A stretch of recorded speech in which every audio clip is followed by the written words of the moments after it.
जा रहा था तो ये देखा कि भूख लग गई है, कहीं खाना खा लेते। तो एक होटल मिला, नजर पड़ी तो होटल के बाहर में एगो बड़का बोर्ड लिखा हुआ था, उसमें लिखा हुआ था खाना आप खाइए, बिल आपका पोता देगा। ये आदमी रुका, बोले रे भाभी कौन होटल जे हो, खाना आप खाइए बिल कौन देगा। तो ये आदमी गया अंदर में, तो वेटर को बुलाया कि भाई इधर आओ, ये जो लिखे हो ये क्या, इसका मतलब क्या है। तो वेटर बोला कि मतलब यही है कि खाना आप खाइए, पैसा हम आपका पोता से लेंगे। बोला ये बात सही है। बोला हाँ हो लिख लो ना छे, बात सही है ना छे, तभी ना बोर्ड लगे लज गया। तो बोले बाबू हम तो अभी भी हो नहीं किए। बोला कोई चिंता नहीं है, आप खाना खाइए, शादी कीजिएगा, बेटा होगा, फिर बेटा बड़ा होगा, बेटा का शादी करवाइएगा, जब पोता आपका आएगा पैसा ले लेंगे। बोला बाबू तो भूखो लगलो जे, बस बेहतरीन खाना खिला हमरा दिलक। वेटर खाना लगाया, पेट भर के खाना खाया, पानी पिया, वेटर आया, बिल ला के आगे रख दिया। बोला अरे बिल 10,000 बिल, तुम तो कहा था कि पोता देगा। बोला हाँ आप चिंता मत कीजिए, ये बिल आपका नहीं है, आपका बिल तो आपका पोता से हम लेंगे, ये बिल आपका दादा का है।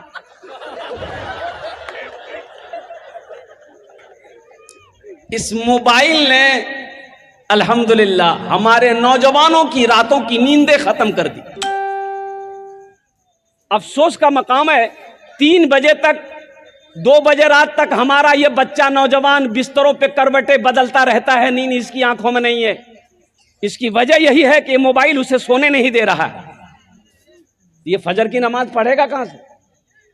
और हमारी मस्जिदों का हाल ये है, अल्लाह अकबर कबीरा, जोहर में 10 नमाजी, असर में 12 नमाजी, मगरिब में 15 नमाजी, इशा में 8 नमाजी, फजर में ये को नहीं। तो इमाम साहब गेले कहाँ हो।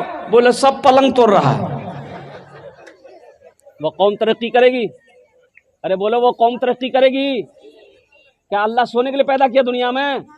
अल्लाह ने पैदा क्यों किया, कभी आपने इसका रिसर्च किया, आपने कभी सोचा कि कुर्बान जाओ ये माइक बनाने वाले ने माइक क्यों बनाया है, कभी आपने गौर किया ये कपड़ा बनाने वाले ने कपड़ा क्यों बनाया है, कभी आपने गौर किया। और कुर्बान जाओ दुनिया में कोई भी कंपनी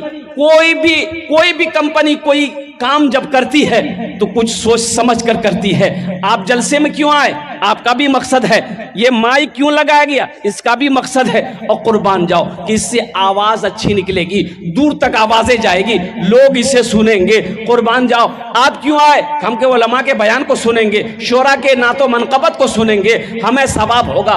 दुनिया में बगैर मकसद का कोई इंसान कोई काम नहीं करता है। करता है, अरे बोलो करता है।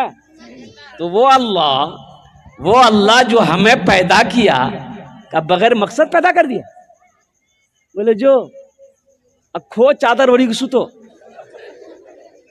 बगैर मकसद का पैदा किया। तो कुरान उठाओ, अल्लाह के लारैब किताब को उठाओ। ए अल्लाह के लारैब किताब, तू बता दे अल्लाह ने दुनिया में हमें क्यों पैदा किया है।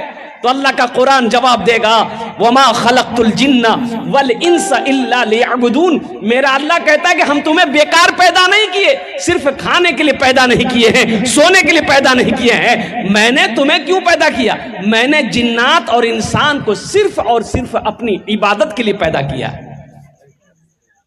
और कुर्बान जी मेरे रब की शान, पूरी दुनिया के अंदर में 7 अरब लोग रहते, कमोबेश कितने अरब। अरे बोलो भाई, पूरी दुनिया में इंसानों की तादाद कितनी है, 7 अरब। 7 अरब लोगों के अंगूठे कितने हुए, 14 अरब। 7 अरब लोग हैं, 7 अरब लोगों के भैया हाथों में कई अंगूठे होते हैं, दायां बायां 2 अंगूठे, तो 14 अरब अंगूठे हैं। लेकिन कुर्बान जाओ ये 14 अरब अंगूठे सबसे जुदा हैं, सबसे अलग है, किसी का फिंगर किसी से नहीं मिलता है। ये किसने बनाया, यही तो मेरे रब की शान है, ये मेरे अल्लाह की शान है। इसलिए अल्लाह को पहचानो मेरे बच्चों, अल्लाह की जात को पहचानो, अल्लाह से लौ लगाओ, अल्लाह से मोहब्बत करो। इसलिए कि मौत एक दिन आनी है, ये दुनिया छोड़कर जाना। आपने क्या समझा, क्यों मर जाएंगे, मेरा बेटा कुरान पढ़ पढ़ कर दुआ करेगा, भूल जाइए। बेटा पढ़ेगा कुरान। या दुनिया में जिंदों को जिंदा याद नहीं रखता है, मरने के बाद आपको याद रखेगा? जिंदे में लोग हालात नहीं पूछते, रिश्तेदारों को रिश्तेदार भूला बैठा है, भाई भाई को भूल के बैठा हुआ है। कुर्बान जाओ, मरने के बाद आप क्या समझ रहे हो कि लोग मेरे नाम पर कुरान पढ़कर दुआ करेंगे? कभी नहीं। जो करना अपने करो। बाप का इंतकाल हो गया, बाप का इंतकाल हो गया, तजीज़ो तकफीन करके आए। बड़े भाई ने छोटे भाई से कहा कि रे बुधवा, अब इधर नाम है बुधवा क्या? जब ये तो तुम हंस लो। यही तो मैं कहना चाहता हूं ना कि अपने बच्चे को तालीम दो। मौलाना निसार साहब दामद बरकातहू के मदरसे में दाखिला दो बच्चे को, ताकि बच्चे के अंदर में इल्म आ जाए, बच्चा तालीम याफ्ता हो जाए, बच्चा कुरान पढ़ ले।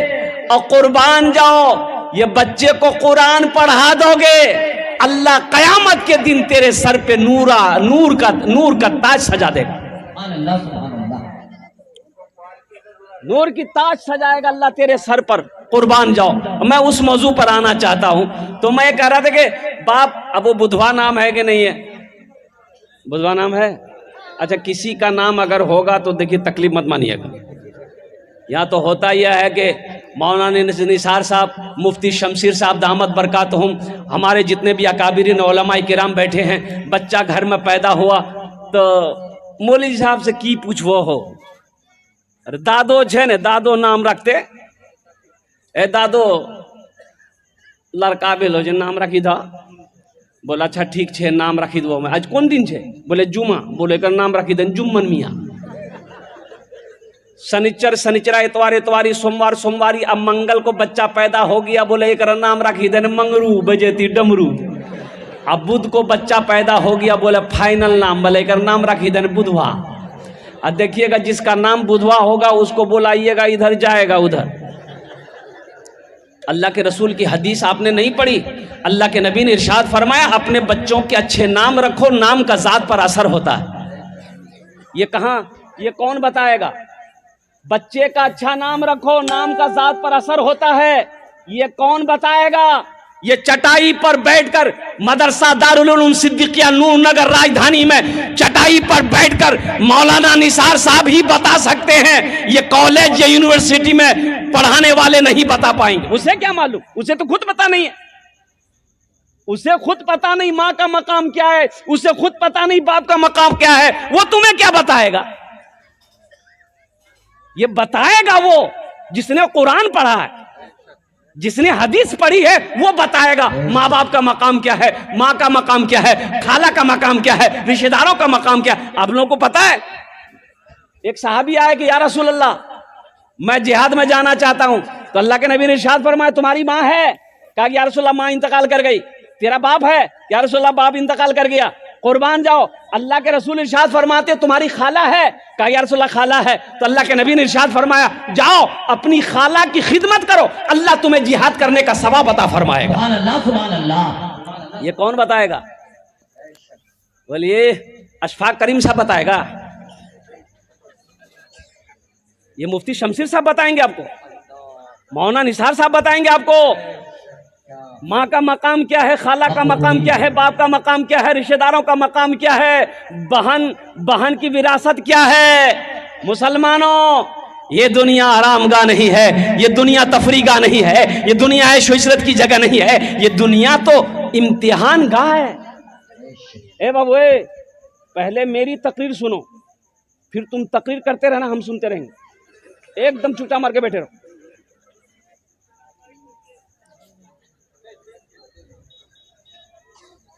बाप के माल में बहन का हिस्सा है कि नहीं है? अरे बोलो भाई, है कि नहीं है? कितने लोग इस मजमे के अंदर में है जो अपनी बहन का हिस्सा दिए हैं, और कितने लोग इस मजमे में होंगे जो डकार करके बैठा है। बहन का हिस्सा खत्म, क्या है वो औलाद नहीं है? अल्लाह क्या क्या जवाब दोगे हशर के मैदान में? अल्लाह जब पूछेगा अल्लाह को आप क्या जवाब दोगे? जलसा इस्लाह मुआशरा आप आए हो, ए नौजवानों, किसी के हक को ना मारो, किसी के हक को ना दबाओ, अल्लाह की बारगाह में इसका आपको जवाब देना होगा, जवाब देना पड़ेगा। एक भाई ने 4 बीघा जमीन बेईमानी कर ली। छोटा भाई कमजोर था, तो छोटा बोले नहीं भैया जमीन तो छोड़ी न दो, बोले चुप, ये लाठी देखे छे मार वो। अब कमजोर आदमी तो चुप नहीं कह रहा। पूरे मोहल्ले में बेचारा घर घर जाके बोला, यो हमारा भैया को समझाइए ना, वो 4 बीघा जमीन देखिए मेरा दबा लिया है, दे नहीं रहा, कुछ बोलते हैं ना मारता है। तो लोगों ने कहा कि तू पंचायती बैठा, मुखिया को बोला, सरपंच के बोला, प्रमुख के बोला, पूरे मोहल्ले वाले को बैठाओ, पंचायती करो, वो जमीन कहाँ देगा, एकदम देगा। मुखिया को बोला, प्रमुख को बोला, सरपंच को बोला, पार्षद को बोला, मेंबर को बोला, पूरा गांव वाला जमा हुआ। उसके बड़े भाई को बुलाया गया।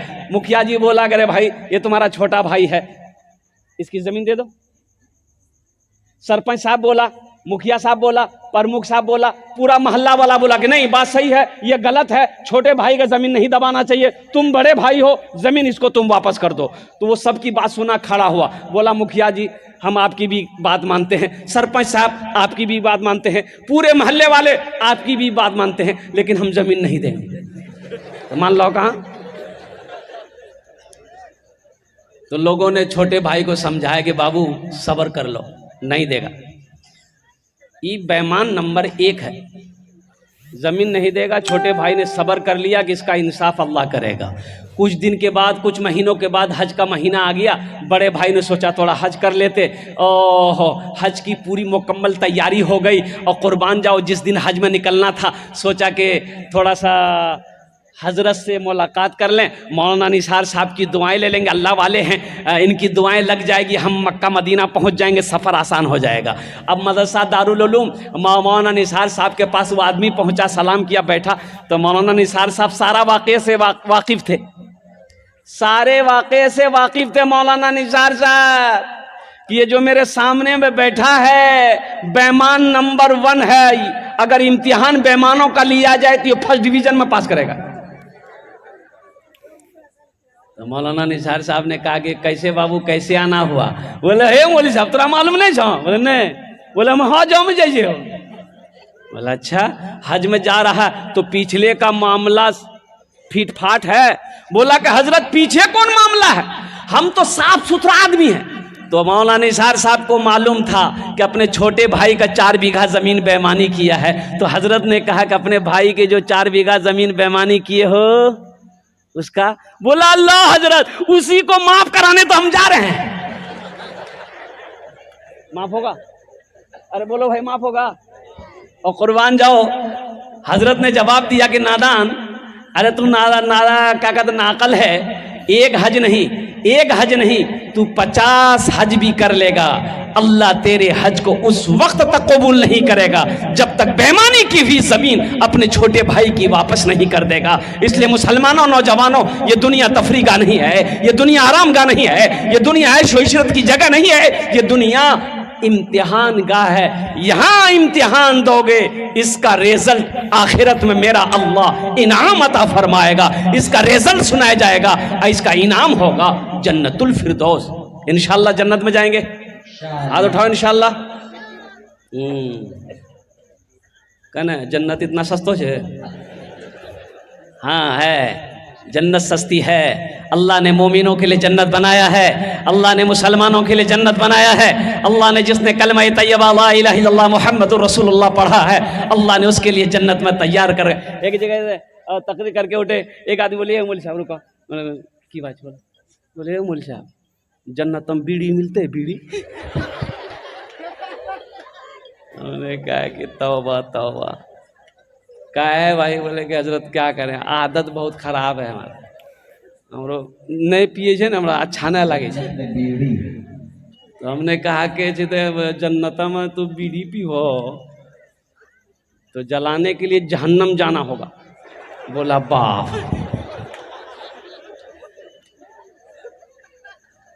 जन्नत में हर चीज मिलेगी, ऐशो इशरत की जिंदगी गुजारनी है तो जन्नत में गुजारना। अल्लाह ताला ने हर नेमत अपने बंदों के लिए जन्नत में तैयार कर रखी है, बस सिर्फ और सिर्फ यहां तैयारी करनी है।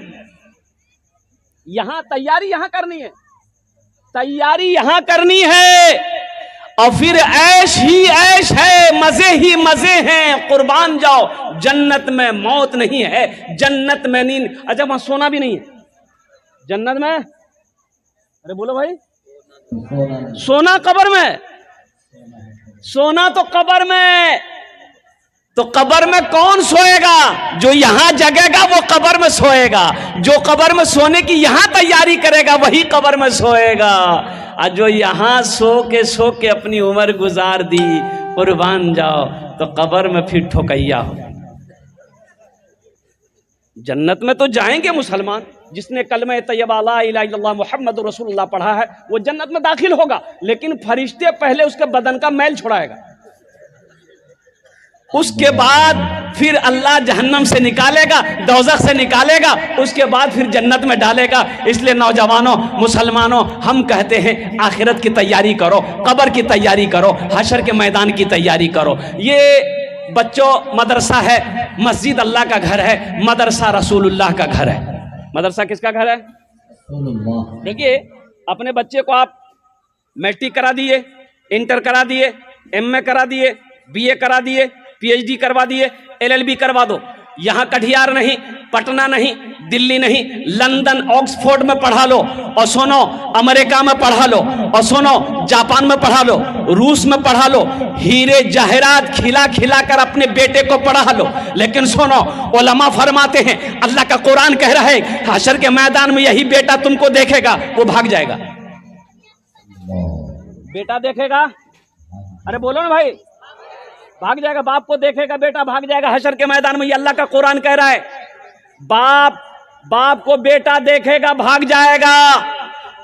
आपने उसे लंदन में पढ़ाया है, अमेरिका में पढ़ाया है, हीरे मोती उसे खिलाया है, लेकिन वो बेटा हशर के मैदान में देखकर भाग जाएगा। लेकिन कुर्बान जाओ, मुझे कह लेने दो, मौलाना निसार की साहब के मदरसे में अगर आपने अपने बेटे को कुरान पढ़ा दिया है, हाफिज कुरान बना दिया है, तो इंशाअल्लाह कसम खुदा की हशर के मैदान में कुरान पढ़ने वाला बेटा भागेगा नहीं, बल्कि हशर के मैदान में आपको ढूंढ कर निकालेगा, अल्लाह के सामने खड़ा होगा। अल्लाह आपके बाप के सर पे नूरानी ताज सजाएगा। नारे तकबीर, अज़मते उलमा जिंदाबाद, अज़मते कुरान जिंदाबाद। हजरत मुआज़ बिन जबल रज़ी अल्लाह तआला अन्हु, ये बच्चे को कुरान पढ़ाया ना, हशर के मैदान धुए, मेरा बाबा कहाँ, मेरा अब्बा कहाँ है, भागेगा नहीं। वो बोले मेरा बाबा कहाँ है, मेरी माँ कहाँ है, कुर्बान जाओ, माँ को लेके आएगा, बाप को लेके आएगा, अल्लाह के सामने खड़ा होगा। अल्लाह, मैं तेरे कुरान का हाफिज कुरान हूँ, कारी कुरान हूँ, ये मेरी माँ है, ये मेरा बाप है, कुर्बान जाओ। मेरा रब हुक्म देगा फरिश्तों को, ताज पहनाओ, इसकी माँ को भी ताज पहनाओ, इसके बाप को भी ताज पहनाओ। और उस ताज के अंदर में कितनी रोशनी होगी। हजरत मुआज़ बिन जबल रज़ी अल्लाह तआला अन्हु रावी हैं, अल्लाह के रसूल ने इरशाद फरमाया, ए मुआज़, जानते हो उस ताज में कितनी रोशनी होगी? तो सहाबा ने पूछा कि या रसूलल्लाह, मेरे माँ बाप और आप पर कुर्बान, कितनी रोशनी होगी ये आप बताएं। तो अल्लाह के नबी ने इरशाद फरमाया, ए मुआज़, उस ताज के अंदर में जो ताज पहनाया जाएगा माँ बाप को, उस ताज के अंदर में इतनी रोशनी होगी कि सूरज की रोशनी उसके सामने फीकी पड़ जाएगी। तो अहले महशरियो, ए बाबू खामोश हो जाओ, भालो करे बसो बाबू, तुम्हार जन्ने अमी दुआ करबो। देखो ये पाक मजलिस है, यहाँ जो दुआ होगी कबूल होगी, और ज्यादा बदमाशी करोगे ऐसी दुआ कर देंगे बस है। यहाँ ऐसी वैसी दुआ नहीं होगी। एक बुढ़िया रास्ते में गिर गई, एक नौजवान गाड़ी लेके जा रहा था, देखा बुढ़िया गिरी पड़ी है, गाड़ी खड़ी किया, बुढ़िया को उठाया, ए दादी उठ उठ उठ, चोट लगना, उठ। बुढ़िया उठ के खड़ी हुई, बदन हाथ जा रही, बोलिए बेटा जितना जल्दी तुम हमको उठाए ना, हम दुआ करते हैं अल्लाह उतना जल्दी तुमको भी उठा ले। लेकिन दुआ भी एखाने जेटे दुआ होबे कबूल होबे, जेटे दुआ होबे मकबूल होबे। तो हम ये कह रहे थे, हजरत मुआज़ बिन जबल रज़ी अल्लाह तआला अन्हु ने रिवायत फरमाया कि अल्लाह के नबी ने इरशाद फरमाया, ए मुआज़, उस ताज के अंदर में इतनी रोशनी होगी कि सूरज की रोशनी उसके सामने फीकी पड़ जाएगी। तो अहले महशरियों पूछेंगे अल्लाह के फरिश्ते से, अल्लाह के फरिश्ते से पूछेंगे, हे अल्लाह के फरिश्ते किए जो ताज पहन लो जो किए जे, कोई अंबिया हैं? अल्लाह के फरिश्ते कहेंगे नहीं अंबिया नहीं है। वो कौन है? ये कोई वली है? नहीं वली नहीं है। कौन है? कोई शहीद है? इन्हें शहीद भी नहीं है। सालेहीन है? सालेहीन भी नहीं। सिद्दीकीन है? सिद्दीकीन भी नहीं। फिर कौन है? तो अल्लाह के फरिश्ते जवाब देंगे, ये वो बाप है जिन्होंने दुनिया के अंदर में अपने बेटे को हाफिज कुरान बनाया था, जिन्होंने दुनिया के अंदर में अपने बेटे को आलिम दीन बनाया था। अल्लाह ने उसके बाप के सर पे नूरानी ताज सजाया। अल्लाह सुभान अल्लाह। इंशाअल्लाह अपने बच्चे को कुरान पढ़ाएंगे मेरे भाई। सहरा में जंगलों में, सहरा में जंगलों में, बयाबान में पढ़ो, सहरा में जंगलों में, बयाबान में पढ़ो, मीनार गिर पड़े हैं तो मैदान में पढ़ो, मीनार गिर पड़े हैं तो मैदान में पढ़ो।